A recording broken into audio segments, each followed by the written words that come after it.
கிருஷ்ணகிரி மாவட்டம் ராயக்கோட்டை அருகே 2 இளைஞர்கள் எரித்து கொலை. குற்றவாளிகளுக்கு காவல்துறையினர் வலைவீச்சு.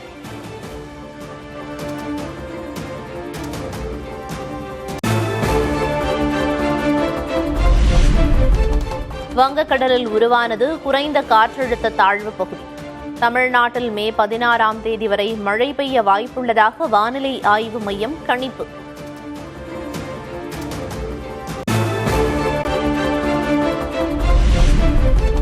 கோட் சூட் அணிந்து சட்டமன்ற கூட்டத்தில் பங்கேற்றார் முதல்வர் விஜய். பெரம்பூர் தொகுதி எம்எல்ஏவாக பதவியேற்பு.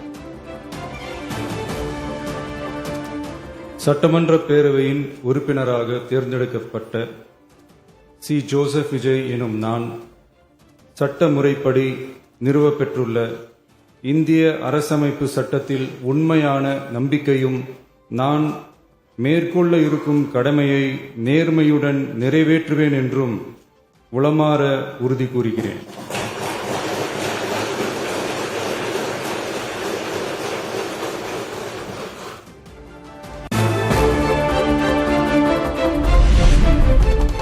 அமைச்சர்கள் ஆனந்த், ஆதவர்ஜுனா, அருண்ராஜ் ஆகியோர் எம்எல்ஏக்களாக பதவியேற்பு. சட்டமன்ற உறுப்பினராக பதவியேற்றார் அமைச்சர் செங்கோட்டையன். சட்டமன்ற பேரவையின் உறுப்பினராக தேர்ந்தெடுக்கப்பெற்ற என் ஆனந்த் என்றும் நான் சட்ட முறைப்படி நிறுவப்பட்டுள்ள இந்திய அரசமைப்பு சட்டத்தின் உண்மையான நம்பிக்கையும் பற்றுறுதியும் கொண்டிருப்பேன் என்றும் இந்திய நாட்டின் இறையாண்மையையும் ஒருமைப்பாட்டையும் நிலைநிறுத்துவேன் என்றும் நான் மேற்கொள்ள இருக்கும் கடமையை நேர்மையுடன் நிறைவேற்றுவேன் என்று கடவுளறிய உறுதி கூறுகிறேன்.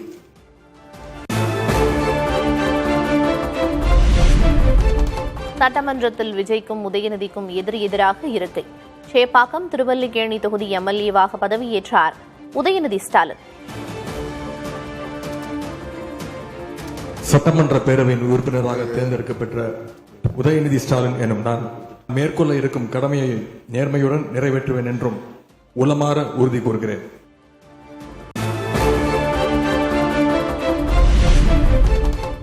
எடப்பாடி தொகுதி எம்எல்ஏவாக பதவியேற்றார் முன்னாள் முதல்வர் கே. பழனிசாமி. போடிநாயக்கனூர் தொகுதி எம்எல்ஏவாக பதவியேற்றார் முன்னாள் முதல்வர் பன்னீர்செல்வம். எடப்பாடி கே. பழனிசாமி என்னும் நான் மேற்கொள்ள இருக்கும் கடமையை நேர்மையுடன் நிறைவேற்றுவேன் என்றும் கடவுளறிய உறுதி கூறுகின்றேன். ஓ. பன்னீர்செல்வம் என்னும் நான் மேற்கொள்ள இருக்கும் கடமையை நேர்மையுடன் நிறைவேற்றேன் என்றும் உளமாற உறுதி கூறுகிறேன்.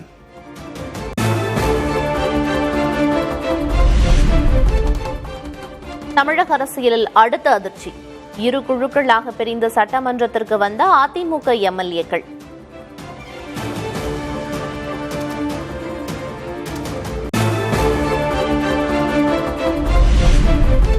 அதிமுகவை யாரும் உடைக்க முடியாது.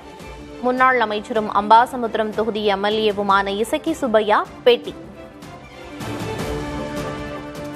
எங்களுக்குள்ள ஒரு விவாதங்கள் ஓடிட்டு இருக்கு, அவ்வளவுதான். கட்சி இல்லைங்கிறது தவறான செய்தி. கட்சி யாரும் உடைக்க முடியாது. அது பாட்டில் போயிட்டு நல்லபடியாக நடக்கும். எல்லாம் கட்சி யாரும் உடைக்க முடியாது. அது பாட்டில் போயிட்டு நல்லபடியாக நடக்கும். எல்லாம்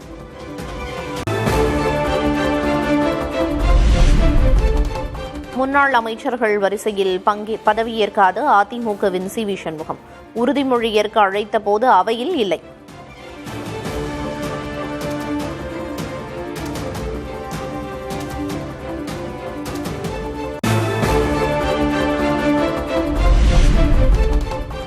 முதல் முறையாக எம்எல்ஏவாக பதவியேற்றுக் கொண்டார் தேமுதிக பொதுச் செயலர் பிரேமலதா.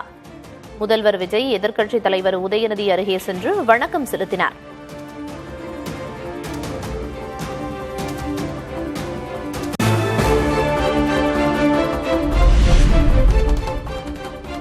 சட்டமன்றத்தில் பெரும்பான்மையை நிரூபிக்கும் போது தாவேகாவுக்கு ஆதரவளிக்க மாட்டேன். மதச்சார்பற்ற முற்போக்கு கூட்டணிக்கு தான் ஆதரவு என்றும் பிரேமலதா விஜயகாந்த் பதில்.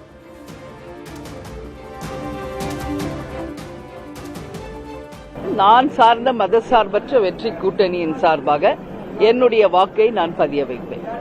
நான் மதசார்பற்ற வெற்றி கூட்டணியினுடைய வேட்பாளராக தான் எனக்கு விருதாசலம் தொகுதியில் வெற்றி பெற்றிருக்கிறேன். எனவே நான் வெற்றி பெற்ற என் கூட்டணியின் உண்மை சட்டமன்ற உறுப்பினராக இருந்து என் வாக்குயை நான் பதிய வைப்பேன்.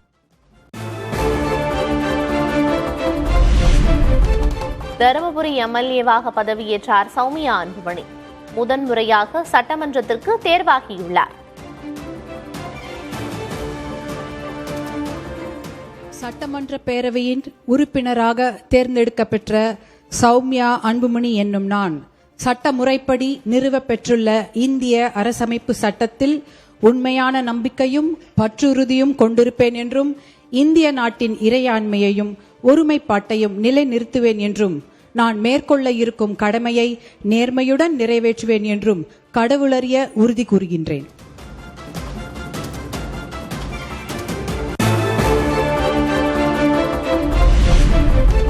பதவியேற்கும் போது கண்ணீர் விட்ட பண்ருட்டி தொகுதி அதிமுக எம்எல்ஏ மோகன். சட்டமன்றத்தில் உள்ள முன்னாள் முதல்வர் ஜெயலலிதாவின் புகைப்படத்தை பார்த்து வணங்கிய போது கண்ணீர்.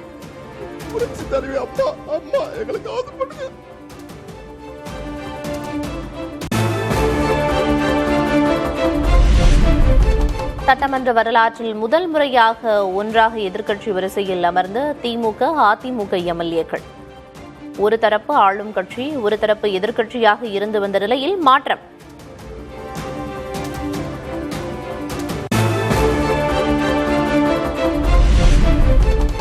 சிவகங்கை திருப்பத்தூர் தொகுதியில் வென்ற தாவேகவின் சீனிவாச சேதுபதி எம்எல்ஏவாக பதவியேற்பு.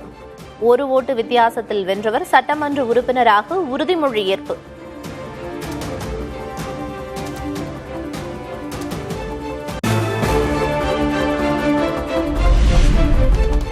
திருப்பத்தூரில் ஒரு வாக்கு வித்தியாசத்தில் வென்ற தாவேக வேட்பாளர் எம்எல்ஏவாக சட்டமன்ற நடவடிக்கைகளில் பங்கேற்க தடை கோரிய வழக்கு.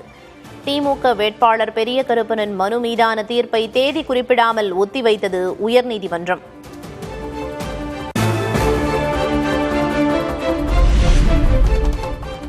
தமிழகத்திலேயே மிக குறைந்த சொத்து மதிப்புடைய முதல் 10 எம்எல்ஏக்களில் 9 பேர் தாவேகவை சேர்ந்தவர்கள். ராணிப்பேட்டை தொகுதி தாவேக எம்எல்ஏ தாகிரா 33,000 ரூபாய் சொத்து மதிப்போடு பட்டியலில் முதலிடம்.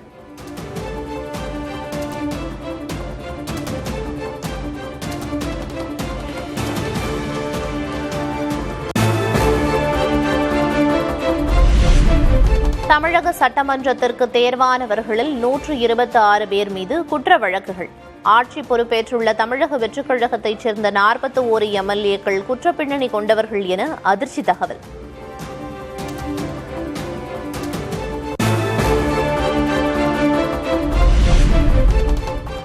திருச்சி கிழக்கு தொகுதி எம்எல்ஏ பதவியை ராஜினாமா செய்த விஜய். 6 மாதங்களில் இடைத்தேர்தல் நடத்தப்படும் என எதிர்பார்ப்பு.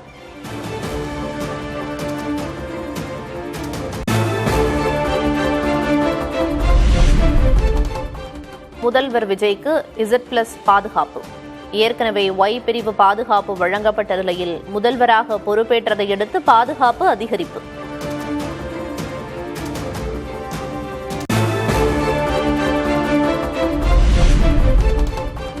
இருநூறு யூனிட் இலவச மின்சார திட்டத்தால் 2,23,00,000 குடும்பங்கள் பயன்பெறும் என அதிகாரிகள் தகவல்.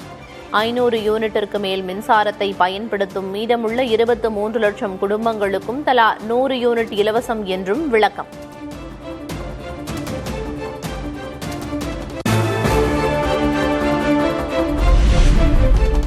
முதல்வர் விஜயின் நேரடி கண்காணிப்பில் சிங்கப்பெண் சிறப்பு அதிரடிப்படை செயல்படும் என அறிவிப்பு. ஐஜி தலைமையில் 36 பேர் கொண்ட காவல்துறை படைப்பிரிவு அமைக்கப்படுவதாக அரசாணை.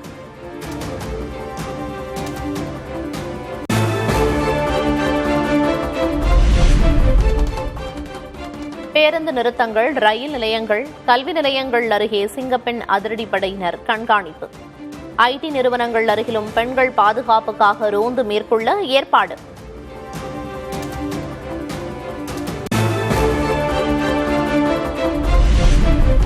தமிழ்நாடு முதல்வருக்கான அதிகாரப்பூர்வ சமூக வலைதள பக்கத்தின் முகப்பு படத்தில் விஜய். ஒரே நாளில் கூடுதலாக 4.5 லட்சம் ஃபாலோவர்ஸ்.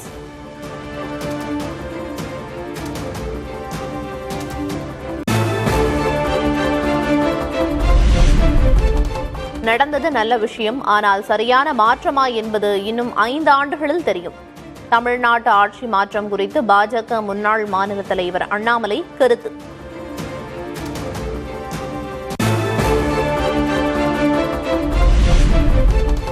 திருச்சி மாவட்டத்தில் 364 சரித்திர பதிவேடு குற்றவாளிகளை வைத்து நடைபெற்ற அணிவகுப்பு.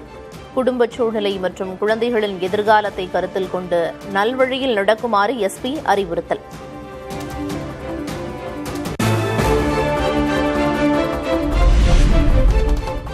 சென்னையில் ஆபரண தங்கத்தின் விலை சவரனுக்கு 400 ரூபாய் சரிவு.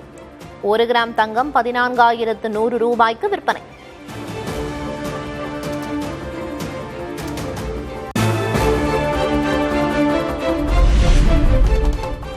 சென்னையில் வெள்ளி விலை கிலோவுக்கு 5,000 ரூபாய் உயர்வு. 1 கிராம் 285 ரூபாய்க்கும் 1 கிலோ 2,85,000 ரூபாய்க்கும் விற்பனை.